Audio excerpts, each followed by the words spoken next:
Breaking news చూస్తున్నాం. Asia ఖండంలోని అతిపెద్ద కుంభమేళాగా పేరుగాంచిన శ్రీ సమ్మక్క సారలమ్మ మహాజాతరకు సంబంధించి ప్రతిపక్షాలు చేస్తున్న అసత్య ప్రచారాలను మాజీ Medaram trust board chairman Congress party senior నాయకుడు ఆర్ఎం లచ్చు పటేల్ తీవ్రంగా ఖండించారు. ప్రతి 2 సంవత్సరాలకు ఒకసారి నిర్వహించే మేడారం మహాజాతర కోసం ఇంతవరకు ఏ ప్రభుత్వం చేయని విధంగా కాంగ్రెస్ ప్రభుత్వం 300 కోట్లతో అభివృద్ధి పనులు చేపట్టిందని, మేడారం గుడి పరిసరాలను సమగ్రంగా తీర్చిదిద్దిన ఘనత కాంగ్రెస్ ప్రభుత్వానిదేనని ఆయన స్పష్టం చేశారు.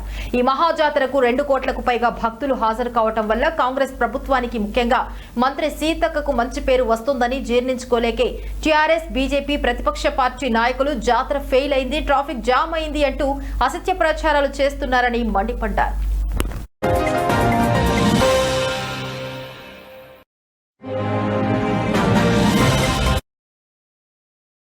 2 కోట్ల మంది భక్తులు వచ్చేసరికి తట్టుకోలేక సీతక్క పేరు ఇంత పెద్దగా రాష్ట్రంలో దేశంలో పెద్ద పేరు వస్తున్నది, ఇంతమంది భక్తులు వచ్చేసరికి ఇంత పేరు వస్తున్నదని చెప్పి వీళ్ళు జీర్ణించుకోలేక ఈరోజు మా సీతక్క మీద కానీ ప్రభుత్వం మీద కానీ బురద జల్లే అటువంటి అవకాశాలు చేస్తా ఉన్నారు. ఒకటే ఖండిస్తా ఉన్నారు. నేను పూల కానీ బోర్డు డైరెక్షన్ చైర్మన్ గా కానీ డైరెక్టర్ల తరఫున ఏదున్నా కూడా మేడారం ఇదంతా కూడా భక్తితో కూడుకున్నటువంటి ప్రాంతం కాబట్టి భక్తులందరూ కూడా సమ్మక్క సారలమ్మను పవిత్రరాజు గోవిందరాజులను మంచిగా పూజించుకొని దర్శనాలు చేసుకొని వరాలిచ్చే తల్లులుగా మనం పూనప్పుడు ఇక్కడ దయచేసి ఎవరు కూడా కాలు చేయొద్దని చెప్పేసి అని మేము తెలియజేస్తా ఉన్నాం.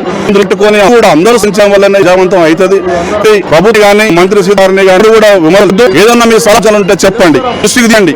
2 కోట్ల మంది పబ్లిక్ వచ్చిన తర్వాత అక్కడ జరుగుతాయి, వాటిని మనం సరి చేసుకొని పోవాల్సినటువంటి అవసరం ఉంటది. కానీ దాన్నే తీసుకొని సోషల్ పెట్టేసి దాన్నే పని చేయడం అనేది అది కరెక్ట్ కూడా ఈ విధానాలన్నీ కరెక్ట్ కాదని ఖండిస్తా ఉన్నాం.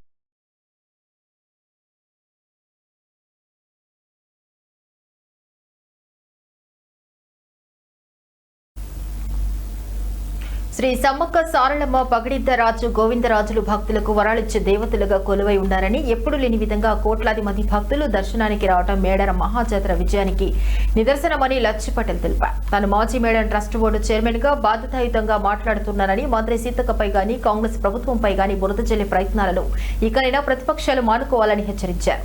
లేకపోతే ప్రజలే మీకు బుద్ధి చెప్తారంటూ లచ్చు పటేల్ ఘాటుగా డిమాండ్ చేశారు.